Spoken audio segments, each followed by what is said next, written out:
Seminar मुनक़द करने पे जो मेरे दोस्त हैं, मेरे साथी हैं अंजुमन हुक्मान रीत के यकीन करें आज आप अंदाज़ा नहीं कर सकते कि मेरा दिल कितना खुश है।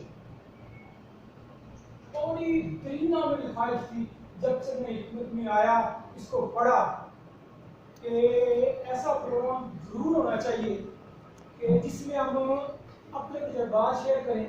लाहौर में हमारा माना होता है, पूरे पंजाब से भी पूरे मुल्क से मुलाकात आते हैं और बड़ी अच्छी गुफ्तगू होती है। उसमें डॉक्टर साहब भी आते हैं, गुजरांवाला में भी होते हैं, फैसलाबाद में भी होते हैं, रीत के में। अल्हम्दुलिल्लाह ये मेरी ख्वाहिश पूरी हुई और मेरी रूह खुश है। और रीत के हुक्मा मेरी तवक्कुआत से बढ़ के इन दोस्तों ने ताउन किया और इसके साथ ही योगा क्लब को के दोस्त आज देखा योगा क्लब को पूरा उसमें ये इनका प्रोग्राम है योगा क्लब का। क्यों मैं योगा क्लब का भी मेंबर, दोनों का मकसद एक है। दोनों का मकसद ये है कि हम लोगों को नेचर की तरफ लेके आए, फितरत की तरफ लेके आए। दुनिया की जदीद तरीन रिसर्च हो चुकी है कि सबसे अच्छी सेहत किन लोगों की है, सबसे लंबी उम्रें किनकी हैं, उन लोगों की है जो फितरत और नेचर के जितना करीब रहते हैं उतनी उनकी उम्रें लंबी है। योगा 100% यही काम कर रहा है। और इलाज बिल ग़ज़ा के जो हुक्मात हैं, और आप ये सदर साहब ने कहा कि दुआ के बगैर अल्हम्दुलिल्लाह मैं सेहतमंद हूं, कहीं की माइंड ही ना कर दे। ये हमारा मातू है, मकसद है तिब्बे साबर का, तरीके तजदीद तिब का, इलाज बिल ग़ज़ा वालों का, कि लोगों को अद्वियात से बचाना है। वो कैसे वैसे तो नहीं बच जाना ना, मेडिसिन तो जिंदगी बचाने के लिए है, इसी से माइंड ही करना, आपने माइंड नहीं करना। तो ये तो मतलब एक मकसद वही जो इसकी जरूरत ही ना पड़े, इसकी जरूरत ही ना पड़े। उसकी सिर्फ एक ही हल है, एक ही वजह है कि हम फितरत की तरफ आ जाए, नेचर की तरफ आ जाए। अब देखिए हमने इसमें हजामा के जो बाद में हजामा के बारे में तारीफ किया, ये भी विदाउट मेडिसिन का है। ये जरा बता देना मुझे, इसका पता नहीं है क्या हजामा, चलिए उस पे हो गया। अच्छा, उसके बाद एक मेरी ख्वाहिश और है जिंदगी में, अल्लाह करे वो पूरी हो, एक ऐसा हॉस्पिटल हो रीत के भी जो कम्प्लीमेंट्री एंड अल्टरनेटिव मेडिसिन पे करे और लोगों को अद्वियात से बचाए। वहाँ यही जो मेरे दोस्त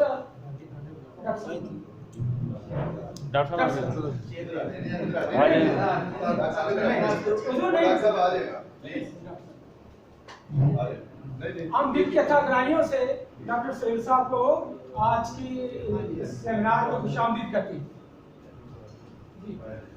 डॉक्टर साहब के लिए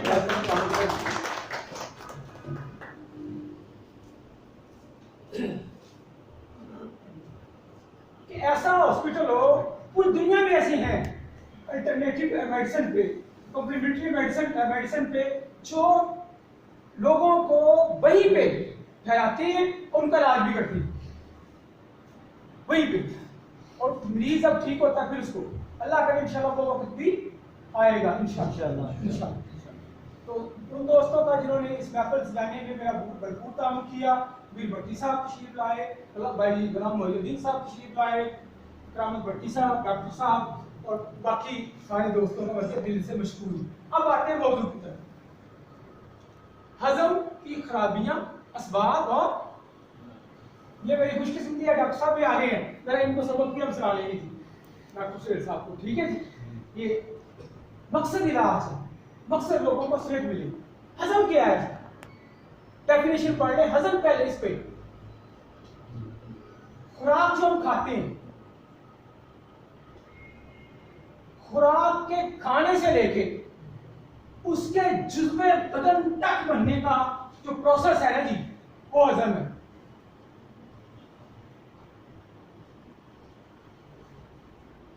खुराक जो कुछ हमने खाया हमारी बॉडी में आता है, बॉडी उसमें मुख्तलिफ मराहल में मुख्तलिफ उस पर कीमियाई अमल करती है। क्या करती है? उसको डिवाइड करती है, बेसिकली तोड़ना, उसको तकसीम दर तकसीम करके जितना लतीफ तर हो सके हमारी ग़िज़ा, इतना लतीफ कर देना, इतना लतीफ कर देना कि हमारे सेल पे जाके एनर्जी में कन्वर्ट हो जाए, तवानाई में कन्वर्ट हो जाए, वो उस सेल का जुज़्वे बदन बन जाए। और दोस्तों मैं बता दूं, वसीर साहब बैठे हुए, मेरी खुशकिस्मती है फार्मासिस्ट बैठे हुए, अभी तक पूरी दुनिया में कोई लेबोरेटरी ऐसी नहीं है, कोई लैब ऐसी नहीं है, कोई मेडिसिन ऐसी नहीं है, ऐसी मेडिसिन इजाद अभी तक नहीं हुई, साइंस ने बड़ी तरक्की कर ली है, जो पार्ट ऑफ टिश्यू बनती हो, पार्ट ऑफ बॉडी बनती हो। मेडिसिन क्या करती है? बॉडी में जाके कीमियाई अमल करती है, जो खराबी है, जो केमिकल कम है, जो उसको पूरा कर देती है। लेकिन पार्ट ऑफ बॉडी सिर्फ एक फार्मेसी की दवाई है, वो है गॉड्स फार्मेसी। अल्लाह की बनाई हुई जो चीजें हैं वो आपका पार्ट ऑफ बॉडी बनती है। अब हम होता क्या है, खुराक से ज्यादा दवाइयां खाते हैं, ठीक भी नहीं होती। ट्रीटमेंट हो रहा है, क्यों नहीं हो रहा? वक्ती उसको ट्रीट हो जाता है, लेकिन उसका परमानेंट क्योर नहीं है। क्यों?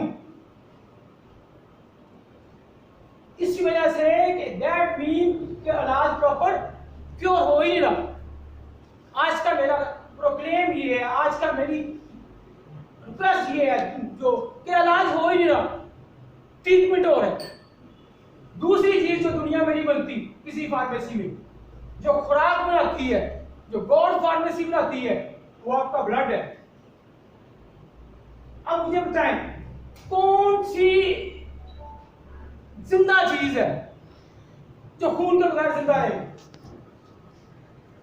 तो बनानी किसने? अफराद ने।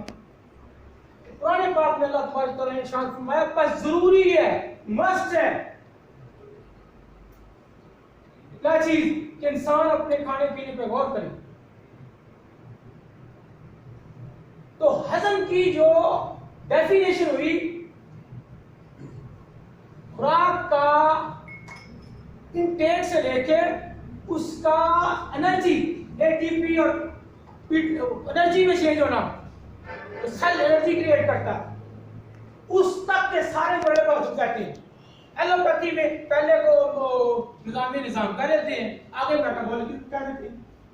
4 हजम है। हजम की खराबियां कितनी हैं? शुगर है, हम अभी तो आपके हमारे में यही था ना जी, गैस हो गई, असहाल हो गए, मरोड़ लग गए, बवासीर हो गई, पेचस लग गए, या एच प्लोरी हो गया, गैस्ट्राइटिस हो गया, अल्सर हो गया, मैदे के रिलेटेड जो वोमिटिंग आ गई। तो ये पहला हजम, इसका फुजला स्टूल है। इससे कैलूस या कैमूस में कन्वर्ट होके रुके मासारिका के जरिए, कैपिलरीज जिसे इंग्लिश में कहते हैं, वो जज़ब होकर जिगर में जाता है, वहां पे फिर उसके कीमियाई अमल होते हैं। वो कीमियाई दूसरा अमल है जिगर का।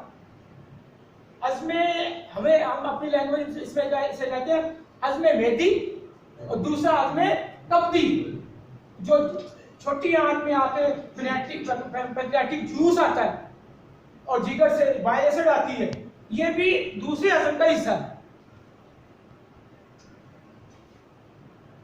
उसके बाद फिर रुके मासारिका के जरिए खुराक चली गई जिगर में, वहां पे उसको पूरा नुदिज होता है, खुराक पकती है अपनी लैंग्वेज में। तो एलोपैथी में कहते हैं उसमें कीमियाई अमल होते हैं। 500 से ज्यादा फंक्शन है जिगर के, मोर देन 500 जिगर की ड्यूटीज है जो सर अंजाम देता है। ये जब मुकम्मल होता है, इसका जो फुजला है वो यूरिन की शक्ल में बाहर हो जाता है, उससे जो चीज बचती है वो फिर खून में आ जाती है। उसके फुजला खून के अंदर, इसे हम कहते हैं अपनी लैंग्वेज में हज़्म उरूकी, वेन्स के अंदर भी कीमियाई अमल होते हैं। उसका जो खुदरा फिर आप देखते हैं पसीने की शक्ल में, मैल की शक्ल में, देखो जिसमें जमी होती है, मुख्तलिफ चीजों की शक्ल में ये चेंज होता है। उसके बाद आखिरी फिर सेल के अंदर इटसेल्फ खुलिये के अंदर जाके भी कीमियाई अमल होते हैं। चौथा हजम है, वहां का फिर उसको ऑक्सीजन मिलती है, उसको अलग चीज वही देखें। ये जितनी टर्म्स में इस्लाहात हैं ये सीखने सिखाने के लिए, समझने समझाने के लिए। जो अंदर इंसान के जो फिजियोलॉजी एनाटॉमी चल रही है वो सेम है। होम्यो वालों की भी वही है, हर्बल वालों की भी वही है, योगा वालों की भी वही है, एलोपैथी में स्ट्रीम लाइन है इसकी भी वही है। वो अपने अल्फाज दे लेते हैं, वहां पे जाके फिर वो खुराक जो है कन्वर्ट होती है एनर्जी में, ताकत में, खुलिया की खुराक बनती है, खुलिया टूटते रहते हैं, बनते रहते हैं, ये उनकी एक लाइफ होती है। ये चार अज़म है। और आज की इस दुनिया में जो बताना चाहता हूं, जितने अमराज लाइलाज कोलेस्ट्रॉल मैदे से ले ले, एच पीली से ले ले, गैस कब्र से ले ले, ठीक है, मुंह से शुरू कर ले, एंड तक सेल तक जाते हुए जितने प्रोसेस से उसे गुजरना पड़ता है, आज के जितने अमराज आप हाथ में उंगली रख के कल इन्हीं चार हजूम में से आएंगे। कोलेस्ट्रॉल है, ब्लड प्रेशर है, शुगर है, यूरिक एसिड है, सारे बुनियादी तौर पे हजम की खराबी के हैं। अब आए जी हजम होता कैसे, हजम के लिए क्या चीज जरूरी है। ये सारे अमराज को अगर एक ही वर्ड में गए ना तो ये लाइफस्टाइल डिजीज है, लाइफस्टाइल डिसऑर्डर्स है। हजम के लिए चार चीजें जरूरी हैं। एलोपैथी भी वही करती है, हमारे भी वही करते हैं, इस्तेलाह डिफरेंट है। आपको छोटे से छोटे जरे में तकसीम करने के लिए, उसको लतीफ तरीन अज्जा में चेंज करने के लिए चार चीजें जरूरी हैं। अब मैं ये बताना चाहता हूं, बहुत बड़ी बात बताना चाहता हूं, इमराज लाइलाज क्यों है, क्यों शिफा नहीं मिलती। तीन चीजें। नंबर 1, हम दवाइयां खाते हैं, टेस्ट पे टेस्ट करवाते हैं, अपनी लाइफस्टाइल को चेंज करने के लिए तैयार नहीं, जबकि ये डिसऑर्डरली लाइफस्टाइल की दवाई पे, हकीमों पे, डॉक्टर्स पे, रिपोर्ट्स पे लाखों रुपया लगाने के लिए तैयार है, लाइफस्टाइल चेंज करने के लिए कोई नहीं तैयार। शुगर कोई मर्ज नहीं है, लाइफस्टाइल, लाइफस्टाइल चेंज कर ले आपकी शुगर कंट्रोल हो जाएगी। नहीं करेंगे सारी जिंदगी दवाई खाते रहे, कोई ठीक होगी। एक चीज मरीज हजरात या हम मौलिज भी मरीज का लाइफस्टाइल, उसको अहमियत वो नहीं देती, लाइफस्टाइल चेंज करो। नंबर 2, अलामत का इलाज हो रहा है उसके सबब का ही हो रहा है, जो चार आगे मैं बताने जा रहा हूं।